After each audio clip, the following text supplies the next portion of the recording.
અમદાવાદના કૃષ્ણનગર વિસ્તારમાં આવેલા ગોગા મહારાજના મંદિરમાં થયેલી ચોરીનો ભેદ ક્રાઇમ બ્રાન્ચે ઉકેલી લીધો છે।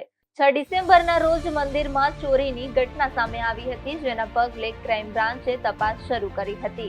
તપાસ દરમિયાન ચાંદલોડિયા વિસ્તારમાં રહેતા નિલેશ આડેસરા નામના આરોપીની ધરપકડ કરવામાં આવી છે। પૂછપરછમાં આરોપીએ કૃષ્ણનગર ઉપરાંત માધુપુરા વિસ્તારમાં આવેલ અંબાજી માતાના મંદિરમાં પણ ચોરી કરી અને કબૂલાત આપી છે। ક્રાઇમ બ્રાન્ચે આરોપી નિલેશ આડેસરા પાસેથી અંદાજે 500 ગ્રામ વજનની ચાંદીની મૂર્તિ અને છત્ર કબજે કર્યા છે। તપાસમાં ખુલ્યું છે કે આરોપી અત્યાર સુધીમાં શહેરના અલગ અલગ 8 જેટલા મંદિરોમાં ચોરી કરી ચૂક્યો છે।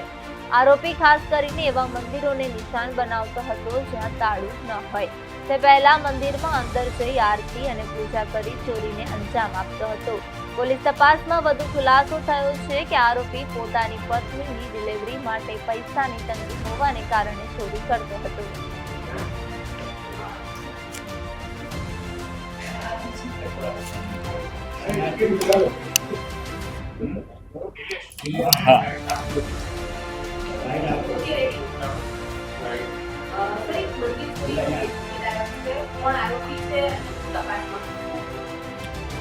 ગઈ 6 ડિસેમ્બર ના રોજ કૃષ્ણનગર વિસ્તારમાં જે સરદાર ચોક આવેલા છે એની બાજુમાં ગોગા મહારાજનું મંદિર છે। એ મંદિરમાંથી ગોગા મહારાજની નાની મોટી જે 10 મૂર્તિઓ અને જે ગોગા મહારાજ મંદિરમાંથી જે ભગવાનની ઉપર ચડાવેલા હોય છત્ર, એની ચોરી થયેલાની એક ફરિયાદ રજીસ્ટર કરવામાં આવેલી। હવે એની તપાસ કરતા અમને આરોપી જે મળી આવેલ એનું નામ છે નિલેશ હસમુખભાઈ આડેસરા, કે જે ચાંદલોડિયા અમદાવાદનો રહેવાસી છે। મૂળ છે જવારજ ધોળકા અમદાવાદનું। એ વ્યક્તિ મળી આવતા અમે કાયદેસરની કાર્યવાહી કરીને ધરપકડ કરેલી છે। અને આ ધરપકડ દરમિયાન અમે વિશેષ તપાસ કરતા, વિશેષ પૂછપરછ કરતા અને માધવપુરા વિસ્તાર જે શાહીબાગ વિસ્તારમાં એક અંબેમાનું મંદિર છે, ત્યાં પણ એને માતાજીના મંદિરમાંથી છતરોની ચોરી કરેલાની હકીકત જણાઈ આવે છે। જે બાબતે માધવપુર પોલીસ સ્ટેશનમાં ગુનો પણ દાખલ થયો। કુલ મળીને 500 ગ્રામ જેટલા ચાંદીના ભગવાનની અલગ અલગ નાની મોટી મૂર્તિઓ અને માતાજીના અને ભગવાનના ગોગા મહારાજના નાના મોટા છતરો જે આરોપી પાસેથી છે આ ગુનાના કામે કબજે કરવામાં આવ્યા।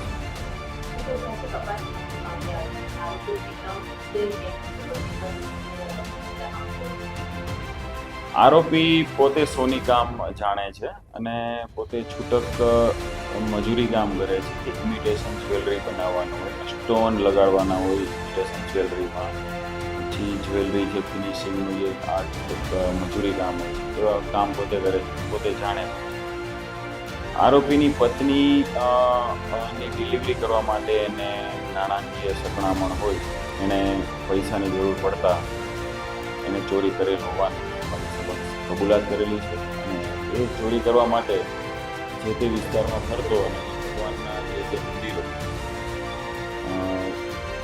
મંદિરોમાં તાળા નથી હોતા, તેમજ કોઈ બી વ્યક્તિ 24 કલાક ગમે ત્યારે દર્શન કરવા જઈ શકે છે એવા જે મંદિરો હોય છે એમાં પોતે પોતાની બાઇક લઈને જાય, સાથે ફૂલ લઈ જાય, ભગવાનની આરતી કરે, ફૂલ ચડાવે અને પછી આજુબાજુ કોઈ વ્યક્તિ દેખાય નહીં ત્યારે ભગવાનની મૂર્તિ અથવા છત્ર છે એને દેખાય કે જેનામાંથી એને પૈસાની કમાણી થઈ શકે એવું છે એ વ્યક્તિ પોતે ચોરી લે।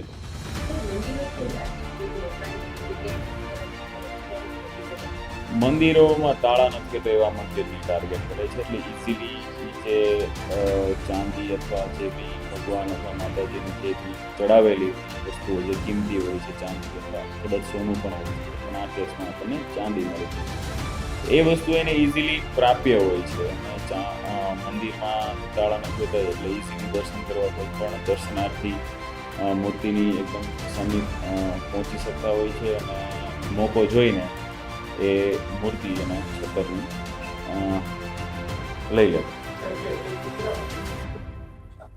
8 મંદિરોમાં ચોરી કરી છે।